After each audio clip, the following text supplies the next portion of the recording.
കിട്ടിയ കർണനാ നാടിനു മുഴുവൻ സ്വന്തമാ എൻ ജീവനിൽ വളരും കുടിൽ മേയുവാൻ മുകിലുകൾ അതിമാറി വിളിച്ചുവരുകൾ.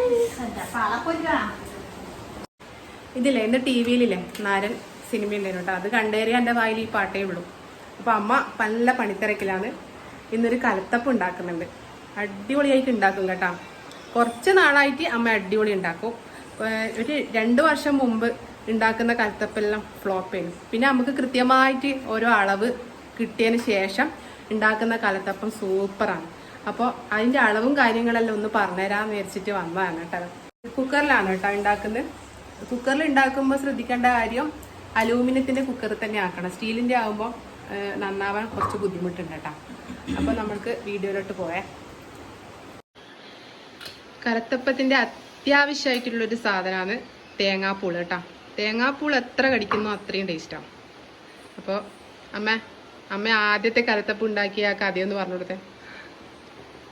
ആദ്യം കലത്തപ്പാക്കിയിട്ട് ഒന്ന് ശരിയായിട്ടില്ല. എനിക്ക് അറിയുമ്പോലെല്ലാം ഞാൻ ആക്കി. അപ്പൊ അതെല്ലാം വേവാണ്ട് ഇങ്ങനെ ചളി പോലത്തെ അരി അരച്ചിട്ട് ആക്കിയ പോലെ തന്നെ എങ്ങനെ തന്നെ ആയി വന്നിട്ടില്ല. തിന്നാനും കഴിയില്ല. ഇവരെല്ലാം എന്നെ കളിയാക്കി. പിന്നെ ചുട്ട് അങ്ങനെ ഓരോരോ ദിവസം നോക്കി നോക്കി ഇപ്പൊ എനിക്ക് നല്ല വൃത്തിക്കാക്കാൻ അറിഞ്ഞു. അതിന്റെ പാകവും അളവും എല്ലാം അറിഞ്ഞു.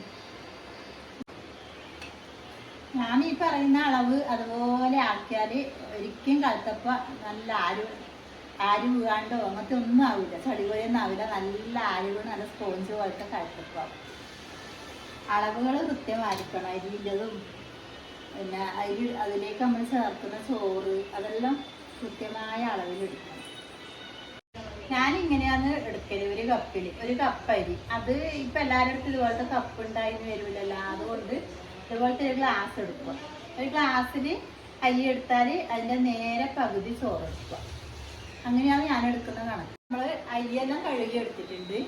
നമുക്കിങ്ങനെ അരച്ചെടുക്കണം. അതിന് വേണ്ടുന്ന വെള്ളത്തിനുള്ള ഒരു അളവുണ്ട്. അത് ഞാൻ കാണിച്ചേരേ. ആദ്യം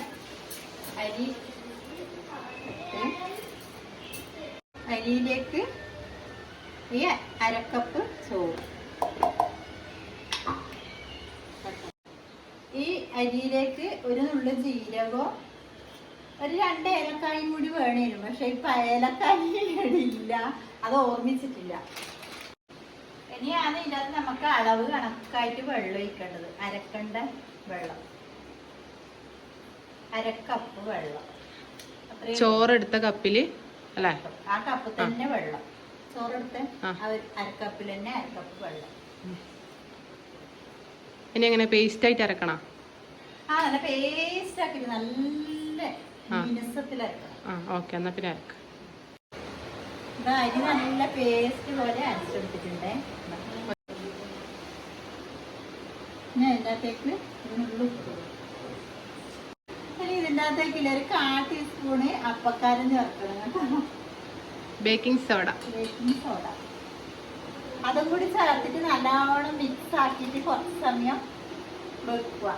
കുറച്ച് സമയം തന്നെ നമുക്കിനി വെല്ലം ഉരുക്കണം അല്ലേ മേ? അത്രേ വേണ്ടു അല്ലേ? കുറേ മണിക്കൂറൊന്നും വെക്കണ്ടല്ലോ. ഒരു 3 ആണി വെല്ലം ഉരുക്കണം. ആ ഒരു ഉരുകുന്ന സമയം മാത്രം അതൊന്ന് റെസ്റ്റിന് വെക്കണം.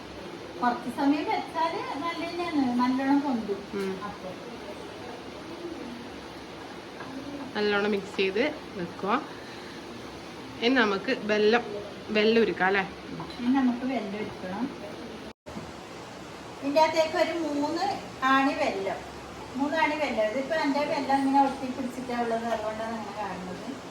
അതിൻ്റെ അകത്തേക്കില്ലേ ഒരു കപ്പ്, നമ്മൾ അരി അളന്ന കപ്പ്, ആ ഒരു കപ്പില് വെള്ളം ഒഴിക്കുക. ഒരു കപ്പ് വെള്ളം വെച്ചിട്ട് വെല്ലം കുറുക്കാൻ വേണ്ടി വെക്കുക. അപ്പോൾ വെല്ലം കുറുക്കാൻ വെച്ചിട്ടുണ്ടല്ലോ, ആ സമയം തന്നെ നമ്മൾ കുക്കർ അടുപ്പത്ത് വെച്ചിട്ട് എണ്ണ ഒഴിച്ചിട്ടുണ്ട്. അതിൽ നമ്മൾ ആദ്യം ഇടേണ്ടതെന്ന് വെച്ചാൽ തേങ്ങ കുത്തിടണം. അത് കുറച്ച് ചുവപ്പ് കളറായി വരുമ്പോഴത്തേക്ക് ഉള്ളി അരിഞ്ഞു വെച്ചതും കൂടെ ചേർക്കണം. വെല്ലം കുറുക്കിയത് ഈ അരി അരച്ച് വെച്ചതിനകത്തേക്ക് ഒഴിച്ചിട്ട് ഒന്ന് മിക്സാക്കി വെക്കും. ആ ചൂടോടുകൂടി തന്നെ ഒഴിക്കണം കേട്ടോ. നമ്മുടെ അടുപ്പത്ത് നിന്ന് ഇറക്കി ആ ചൂടോടുകൂടി തന്നെ ഒഴിക്കണം. എന്നിട്ട് അപ്പം തന്നെ അത് ഇളക്കി കൊടുക്കണം. കൈവിടാണ്ട് ഇളക്കി കൊടുക്കുക. അങ്ങനെ ഇങ്ങനെ ഇത്രയും ലൂസിലാണ് നമുക്ക് മാവ് കിട്ടും. ഇങ്ങനെ ലൂസ് വേണം.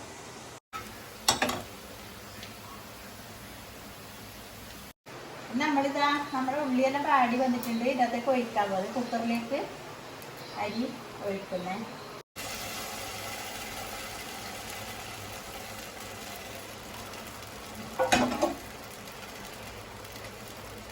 ഇനി തീ കുറച്ച് സിമ്മിലിടുക. എന്നിട്ട് കുക്കറിന്റെ മൂടി വിസിലിടാണ്ട് കുക്കറിന്റെ മൂടി അതിനെ അടച്ചു വെക്കുക കേട്ടോ. 4:55 ഞാൻ വെച്ചത്. അതിന് ഇപ്പോൾ ഒരു 10 മിനിറ്റ് കഴിയുമ്പോൾ അത് തുറന്ന് നോക്കിയിട്ട് കുത്തി നോക്കിയാൽ വെന്തിനോന്ന് നമുക്ക് മനസ്സിലാവും.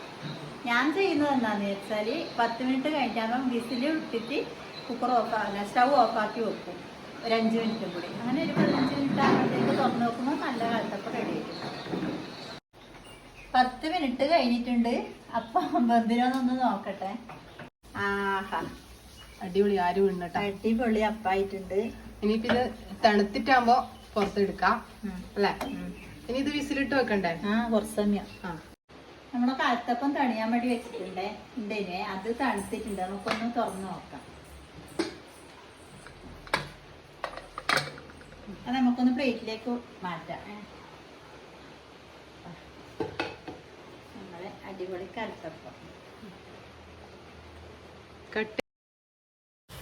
അപ്പോൾ വൈകുന്നേരങ്ങളിലെ ചായക്ക് കൂട്ടായിട്ട് ഇതുപോലെ കലത്തപ്പം ഉണ്ടാക്കി നോക്കണേ. കൃത്യമായ അളവുണ്ടെങ്കിൽ ഇതുപോലെ സോഫ്റ്റായ നല്ല ആര് വീണ കലത്തപ്പം തയ്യാറാക്കിയെടുക്കാൻ പറ്റും. എല്ലാവരും ഒന്ന് ട്രൈ ചെയ്ത് നോക്കണേ.